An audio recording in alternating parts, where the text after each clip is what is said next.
जब से हमारी शादी हुई हमें इतनी आज़ादी नहीं है कि हम अपनी काम वाली को, मेड को 1 कप चाय भी दे दें।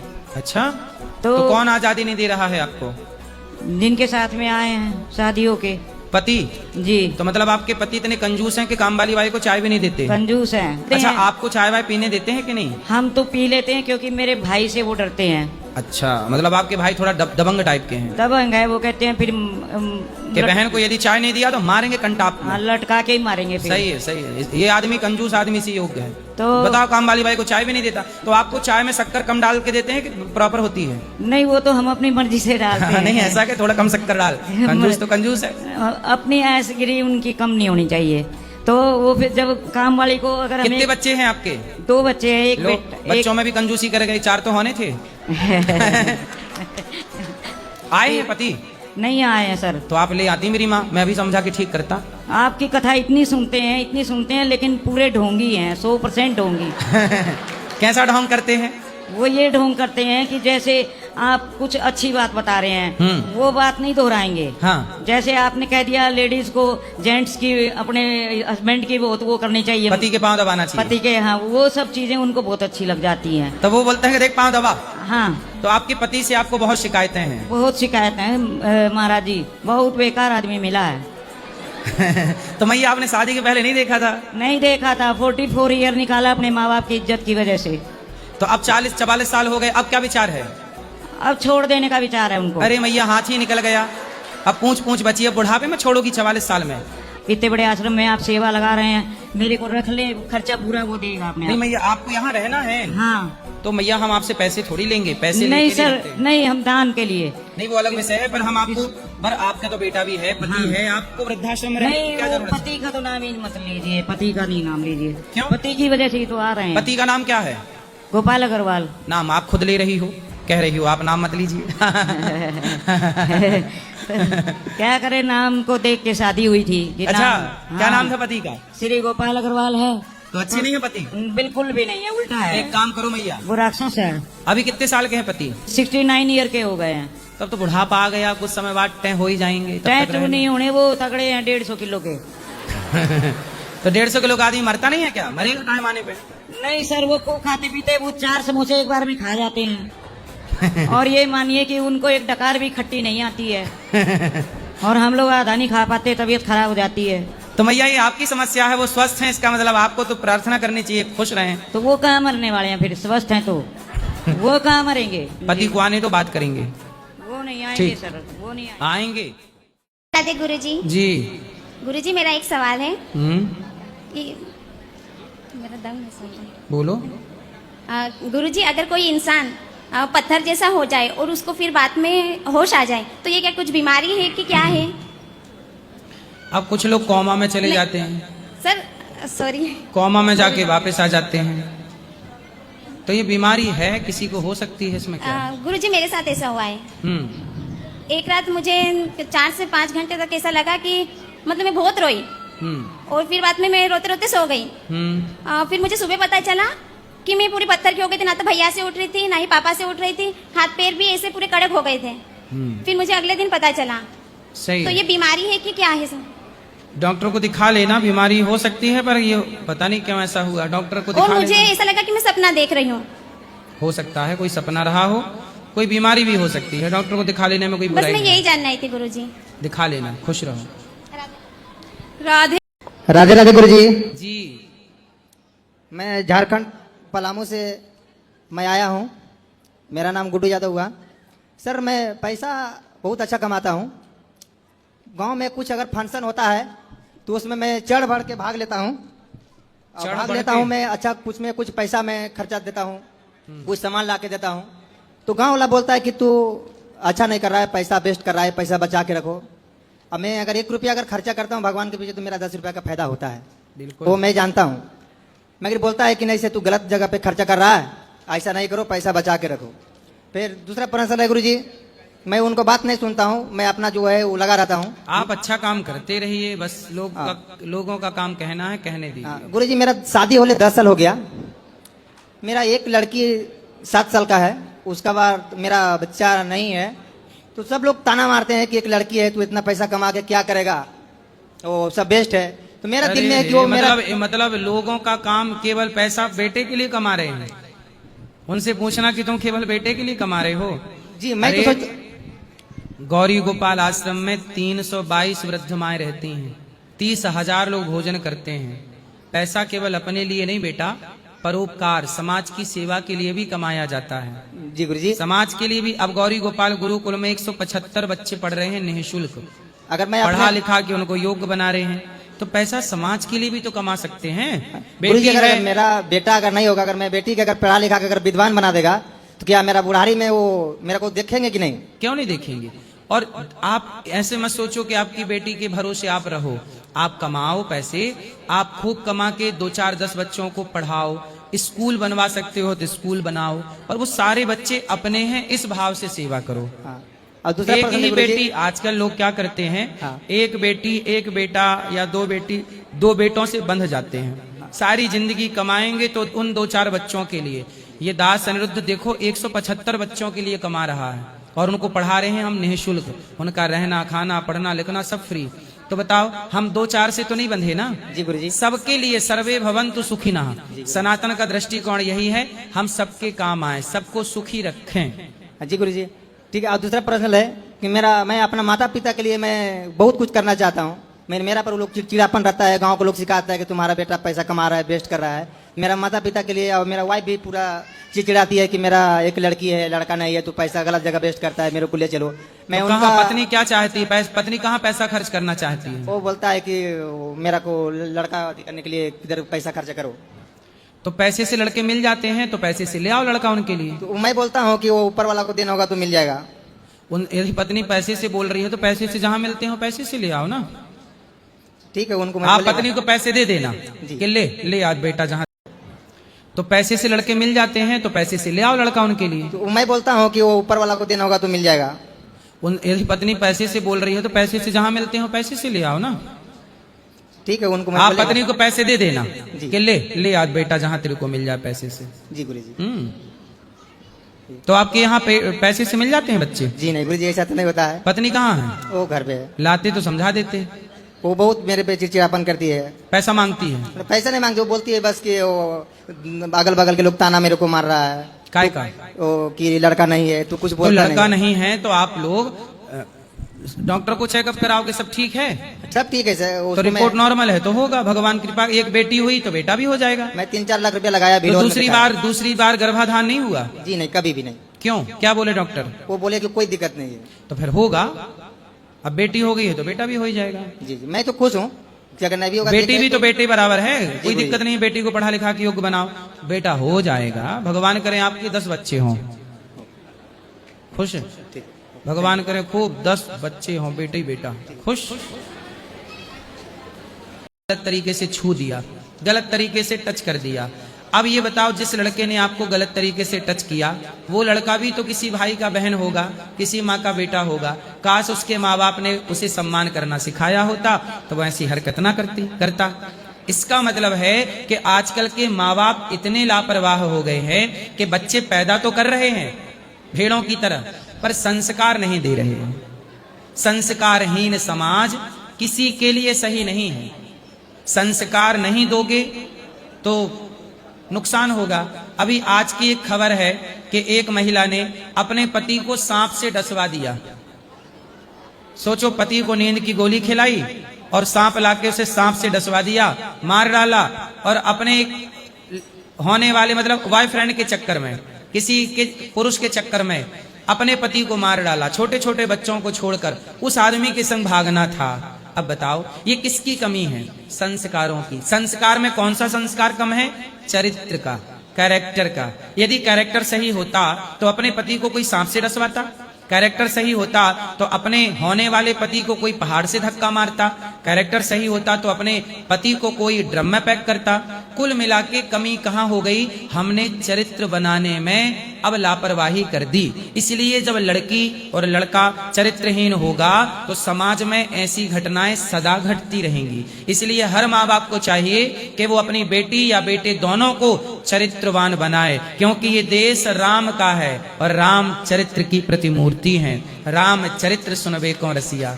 और हमारे देश में आप बताओ, बच्चों का चरित्र सही बन रहा है कि बिगड़ रहा है? आप बताओ। ए छोरी, लड़के लड़कियों का चरित्र बन रहा है, कैरेक्टर कि बिगड़ रहा है?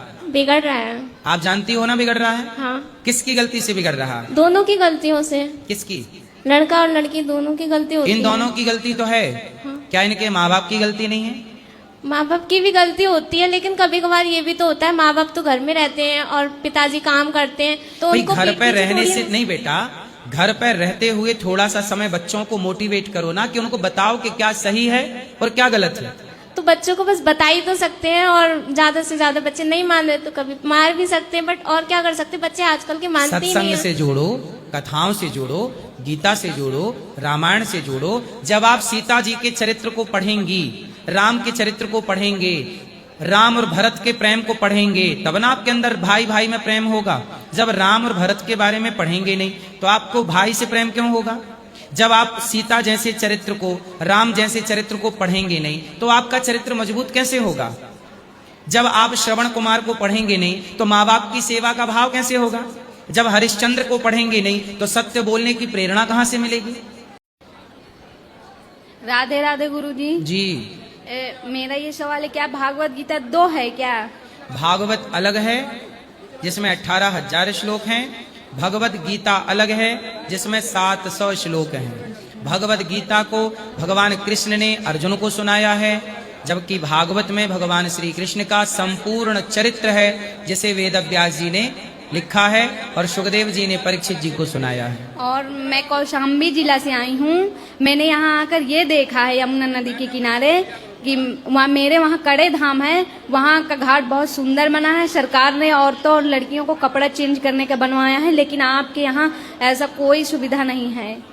वृंदावन में जी सही है, यमुना जी के किनारे।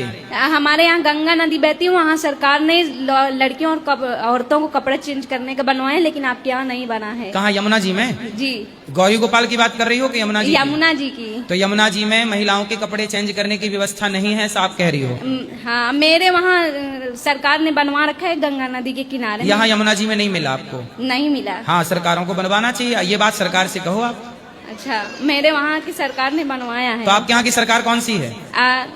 ये तो मुझे नहीं मालूम, बहुत दिन पहले बनवाया है, तब मैं बहुत छोटी तो थी। आपका कौन सा राज्य है? यूपी की हूँ, मेरा जिला कौशाम्बी है। और ये वृंदावन में ये कौन सा आता है राज्य में? ये भी यूपी में ही। हाँ, तो सरकार दोनों जगह की एक है, तो आप सरकार से कहो कि यहाँ भी बनवाओ। महिला, हजारों महिला यहाँ रोज यमुना स्नान श्रद्धा से करती हैं, पर कपड़ा चेंज करने की कोई व्यवस्था नहीं है। मेरे वहाँ ढेर सारे दर दर पे बनवा रखे हैं सरकार ने। सही है, तो आपके यहाँ सरकार बनवाई तो यहाँ क्यों नहीं बनवाई? अब ये तो नहीं मालूम। तो आप कहो सरकार से।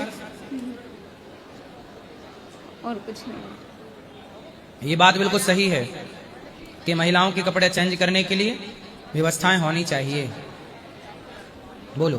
राधे राधे गुरुजी। जी प्रणाम करती हूँ आपको। राधे राधे गुरुजी। जी प्रणाम करती हूँ आपको। बोलो। बिहार से आई हूँ गुरुजी।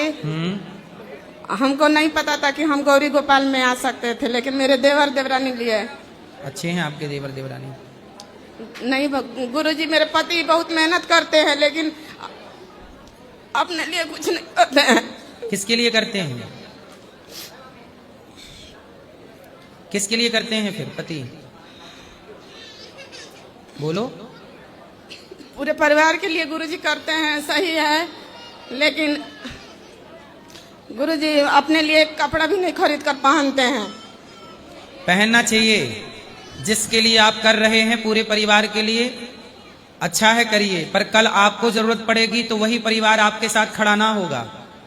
कितने भाई ऐसे हैं जिन्होंने अपने भाई के लिए सब कुछ किया, पर वही भाई जरूरत पड़ने पर साथ नहीं दिया। इसलिए सबका करिए, अच्छा है, पर अपना भी करिए। उनको बोल दीजिए गुरुजी कि हम बहुत मेहनत करते हैं। कहाँ है पति? कहाँ है? हम भी उनके साथ मेहनत करते हैं। कहाँ पति? वो घर पर है। गुरुजी बोल रहे थे कि चलिए, तो बोल रहे हैं नहीं, तुम जाओ घुमाओ। ठीक है, मेरा बेटा भी गुरुजी संग में आया है। हमने समझा दिया है, अब समझ जाएंगे। बोल दीजिए गुरुजी कि हमको भी बहुत डांटते हैं गुरुजी, बोलते रहते हैं। बोल दीजिए कि समझा देंगे, अगली बार ले आना तो उनको भी आपकी समझाएंगे। कथा गुरुजी बहुत सुनते हैं। खुश रहिए, सुखी रहिए। चलो। मेरी देवरानी की लड़की है, वो बोलती है ना कि कथा लगा कर इधर उधर चली जाती है, बोलती रहती है, बुता देती है सब। गुरुजी टीवी जैसे सुनने नहीं देती है। वो भी आई है, कथा उनको सुना करो, उनको ले आना, हम समझाएंगे। आई है गुरु राधे राधे महाराज जी। जी महाराज जी आपसे एक प्रश्न है कि पति के पाप से धन कम होता है घर में, कि पत्नी के पाप से घर में धन हानि होती है? पाप किसी को नहीं करना चाहिए। पाप चाहे स्त्री का हो या पुरुष का, दोनों का पाप अच्छा नहीं होता।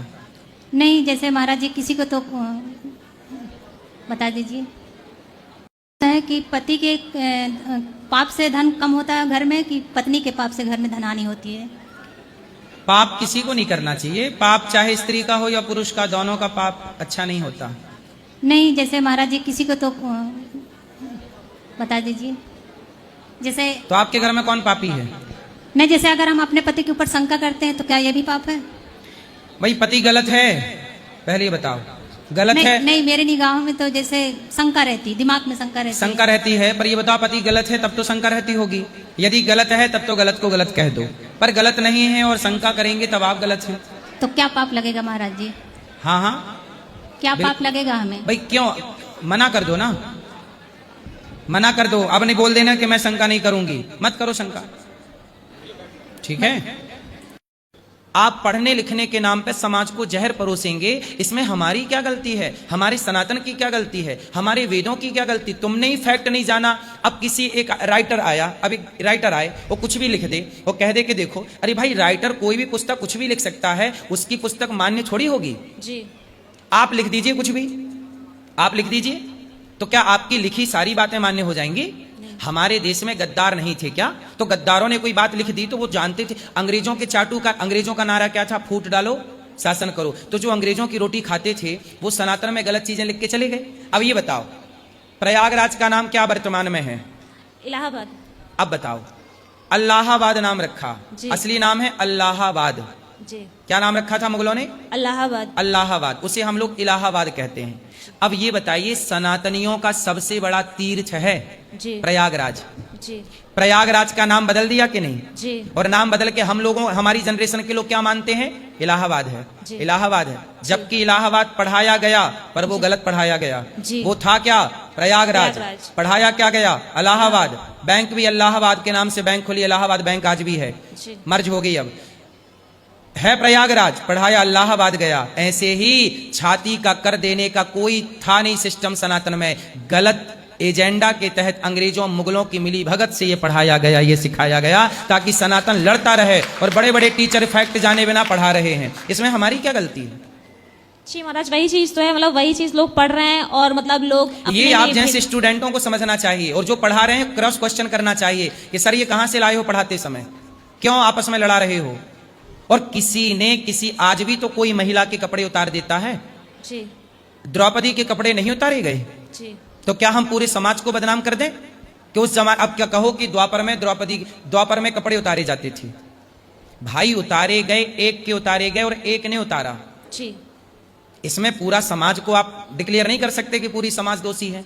जी। किसी ने किसी महिला के स्तन काटे होंगे, काटे भी होंगे, हम नहीं कहते हैं। जी। जी। आज भी तो छोटी बच्ची के साथ, 13 साल की बच्ची के साथ 25 लोगों ने बलात्कार किया। जी। तो किया ना? जी। तो क्या उसके लिए पूरे भारत के युवाओं को दोषी बना देंगे? नहीं।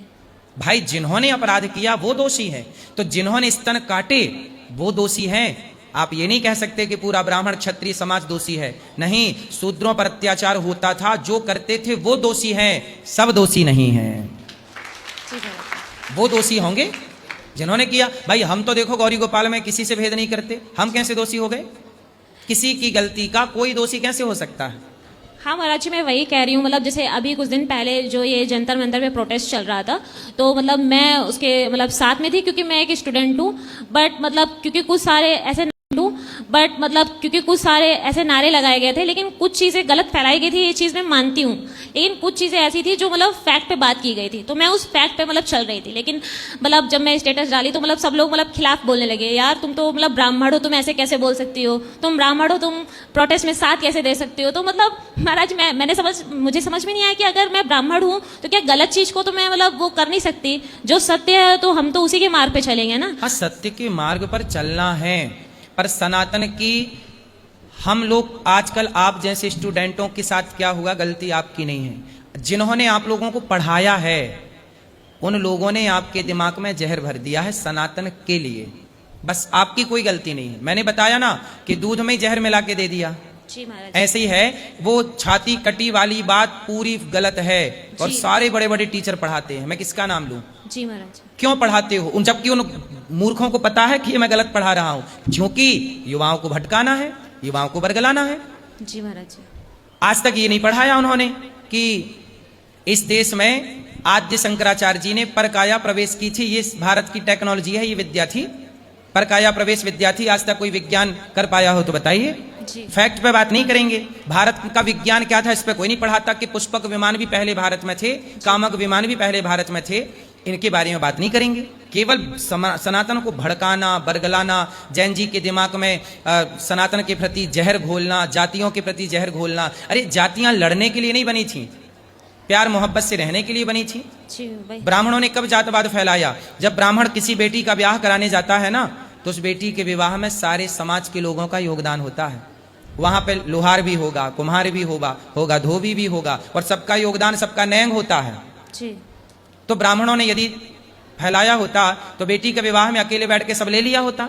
जी। आज भी मंदिर में जब पूजा करने जाओ तो पंडित जी पूजा करते हैं, लेकिन पुष्प के हार का दुकान माली लगा के बैठता है। कोई कपड़ा की दुकान, कोई नारियल बेच रहा है, कोई पुष्प बेच रहा है। मंदिर में जाके देखना, सैकड़ों शूद्रों को आज भी रोजगार मिला हुआ है। मतलब समाज में सबको लेकर चलने की परंपरा रही है, एक को लेकर कोई नहीं चल सकता। पर ये जहर आप लोगों को अब डाल दिया है, तो उसमें हम क्या करें? नहीं महाराज जी, हमारे दिल में या हमारे मन में तो नहीं है, लेकिन जो मतलब लोगों के मन में बस उसी का मतलब पर प्रश्न आप गलत पढ़ाए हैं तो वो तो रहेगा ना। नहीं महाराज, मेरे मन में कोई प्रश्न मतलब प्रश्न इसलिए आया क्योंकि मैं जब हमने मतलब बोला कि अगर जैसे कोई मतलब लोअर कास्ट से है, SC/ST, तो इसका मतलब ये नहीं कि हम उनको नीचा दिखाएं, लेकिन बहुत लोग ऐसे हैं मेरा ब्राह्मण। उद्देश्य और मेरा मन भी, मैं आज भी किसी को नीचा छोटा नहीं मानता। आपने नीचा बोला, मैंने मना किया कि ये शब्द मत बोलिए। जी जी। नीचा कोई नहीं है, जी। ऊंचा कोई नहीं है, हम सब जी। एक हैं। जी। और हम सब एक पटल पे रहना चाहते हैं। जी। मैं तो, मेरे पास कभी शुरू से लेकर आज तक मैंने कोई जातियों का जहर आपस में घोला नहीं। आज भी गौरी